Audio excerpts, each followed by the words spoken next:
오늘 우리에게 주시는 하나님의 생명의 말씀은 하박국 1장 1절에서 17절까지의 말씀입니다. 제가 하나님의 말씀을 받들어 읽도록 하겠습니다. 선지자 하박국이 묵시로 받은 경고라. 여호와여, 내가 부르짖어도 주께서 듣지 아니하시니 어느 때까지이리까? 내가 강포로 말미암아 외쳐도 주께서 구원하지 아니하시나이다. 어찌하여 내게 죄악을 보게 하시며 패역을 눈으로 보게 하시나이까? 겁탈과 강포가 내 앞에 있고 변론과 분쟁이 일어났나이다. 이러므로 율법이 해이하고 정의가 전혀 시행되지 못하오니 이는 악인이 의인을 에워쌌으므로 정의가 굳게 행하여 짐이니이다. 여호와께서 이르시되 너희는 여러 나라를 보고 또 보고 놀라고 또 놀랄지어다. 너희의 생전에 내가 한 가지 일을 행할 것이라. 누가 너에게 말할지라도 너희가 믿지 아니하리라. 보라, 내가 사납고 성급한 백성 곧 땅이 넓은 곳으로 다니며 자기의 소유가 아닌 거처들을 점령하는 갈대아 사람을 일으켰나니 그들은 두렵고 무서우며 당당함과 위엄이 자기들에게서 나오며 그들의 군마는 표범보다 빠르고 저녁 이리보다 사나우며 그들의 마병은 먼 곳에서부터 빨리 달려오는 마병이라. 마치 먹이를 움키려 하는 독수리의 나름과 같으니라. 그들은 다 강포를 행하러 오는데 앞을 향하여 나아가며 사람을 사로잡아 모으기를 모래같이 많이 할 것이요. 왕들을 멸시하며 방백을 조소하며 모든 견고한 성들을 비웃고 흉벽을 쌓아 그것들을 점령할 것이라. 그들은 자기들의 힘을 자기들의 신으로 삼는 자들이라. 이에 바람같이 급히 몰아 지나치게 행하여 범죄하리라.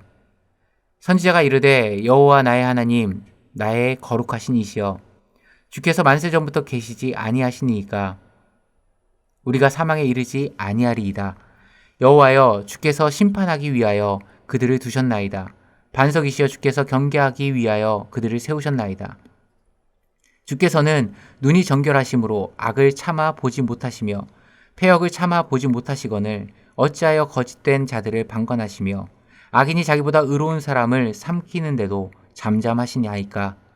주께서 어찌하여 사람을 바다의 고기 같게 하시며 다스리는 자 없는 벌레 같게 하시나이까? 그가 낚시로 모두 낚으며 그물로 잡으며 투망으로 모으고 그러고는 기뻐하고 즐거워하여 그 그물에 제사하며 투망 앞에 분향하오니 이는 그것을 힘입어 소득이 풍부하고 먹을 것이 풍성하게 됨이니이다. 그가 그물을 떨고는 계속하여 여러 나라를 무자비하게 멸망시키는 것이 옳으니이까. 오늘은 우리가 살면서 마주하는 질문이라는 제목으로 하나님 말씀 증거하도록 하겠습니다. 하박국서는 그리 길지 않은 선지서지만 우리에게 굉장히 익숙한 성경입니다. 왜냐하면 우리에게도 너무나도 잘 알려지고 많이 불려지는 찬양의 가사가 하박국서에서 나오기 때문입니다. 비록 무화과 나무가 무성하지 못하며 포도나무에 열매가 없으며 감람나무에 소출이 없으며 밭에 먹을 것이 없으며 우리의 양이 없으며 외양간에 소가 없을지라도 나는 여호와로 말미암아 즐거워하며 나의 구원의 하나님으로 말미암아 기뻐하리로다. 너무나도 잘 알려진 기도지만 3장 17절 18절의 이 기도를 제대로 이해하기 위해서는 1장부터 3장까지의 전체의 큰 맥락 안에서 이해해야 합니다. 사실 이 기도가 그의 입술에서 흘러나오기까지 수많은 하나님과의 대화가 있었고 그 안에서 발견되는 삶의 모순적인 현상에 대한 당혹감과 도저히 납득이 안 되는 이 세상의 부조리적인 문제들, 오늘 우리가 살아가는 하나님의 백성들도 직면하고 있는 그 상황과 물음에 대한 답이 오늘 하박국서라고 할 수 있습니다.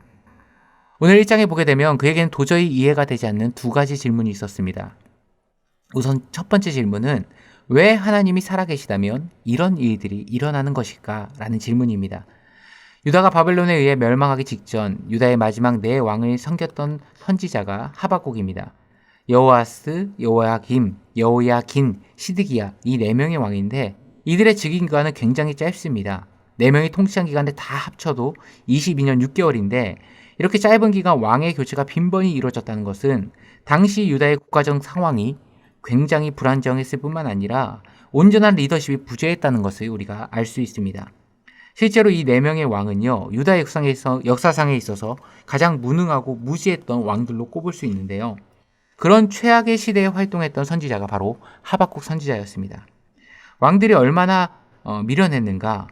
리더가 분별력 있는 왕이라면 주변에 돌아가는 상황과 국제 정책을 분석하고 그 문제를 파악한 후에 해결점을 제시하고 적용해야 되겠죠. 그런데 도대체 문제가 무엇인지 자체도 파악하지 못하는 겁니다. 그래서 계속 꾸물거리는 겁니다. 백성들이라고 달랐을까요? 똑같았습니다. 예레미야 7장 16절 이하에 보게 되면 당시 유다 백성들의 삶과 신앙이 어떤지를 적나라하게 성경은 그려내고 있는데요. 그런즉 너는 이 백성을 위하여 기도하지 말라. 그들을 위하여 부르짖어 구하지 말라. 내게 간구하지 말라. 내가 내게서 듣지 아니하리라. 하나님의 분노가 느껴지십니까? 그리고 이내 유다의 거리의 모습을 하나님께서 말씀하시는데요. 너는 그들이 유다 성읍들과 예루살렘 거리에서 행하는 일을 보지 못하느냐?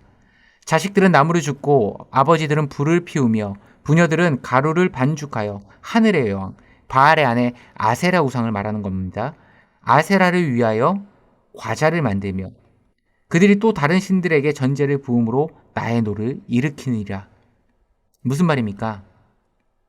온 가족이 합심해서 우상 숭배를 위한 분업을 했다는 겁니다. 얼마나 수도 없이 했는지 아들 넌 나무 줍고 아버지는 불 피우고 딸 넌 엄마랑 제사 음식 만들어 손발이 착착 맞아서 우상 숭배의 분업이 이루어진 겁니다.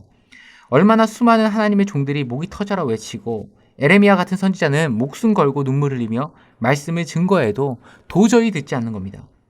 여러분, 유다가 그들이 망할 것을 몰랐는 줄 아십니까? 이미 모든 백성은 다 알고 있었습니다.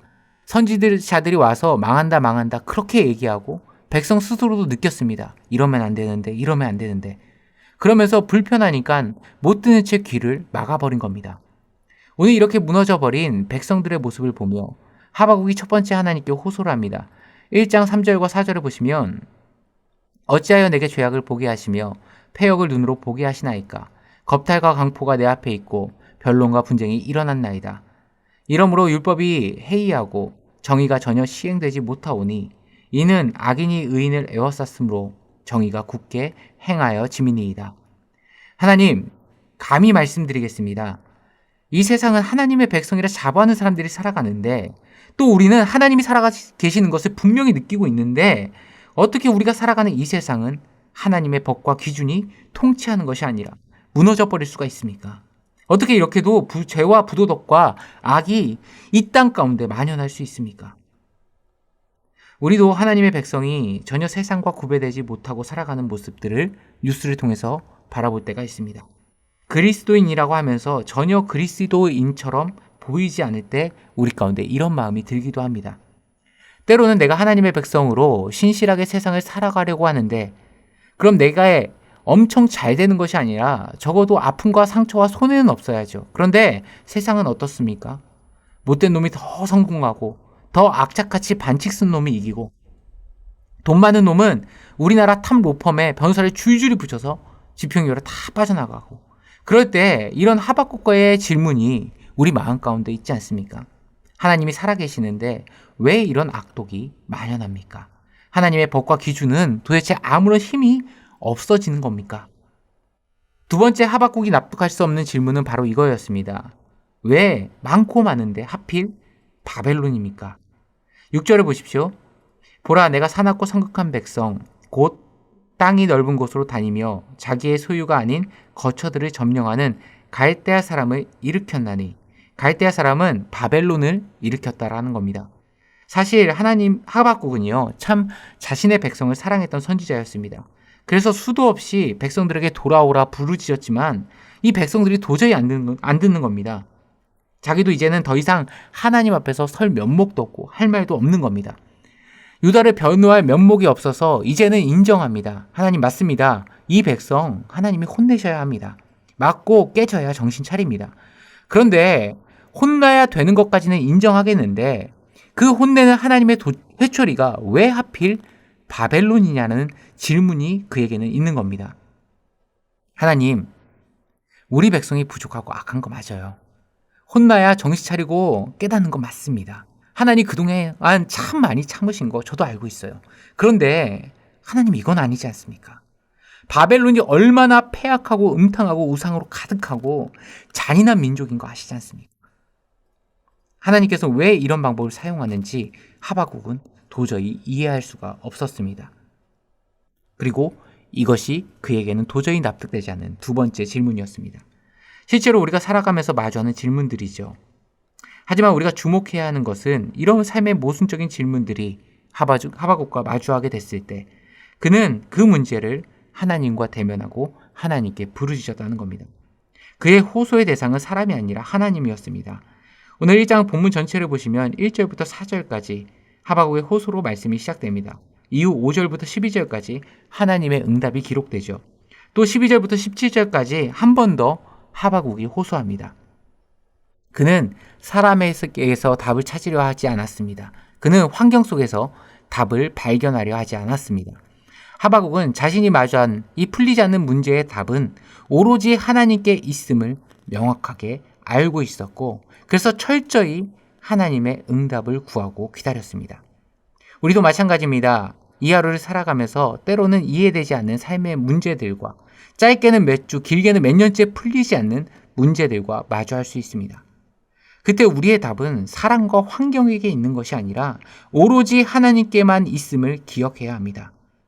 오늘 이 하루를 살아가실 때 내 인생의 모든 답은 하나님께 있습니다. 고백하며 하나님만을 주목하며 오로지 하나님만을 붙드는 하나님의 신실한 백성 되시길 간절히 소망합니다. 함께 기도하시겠습니다.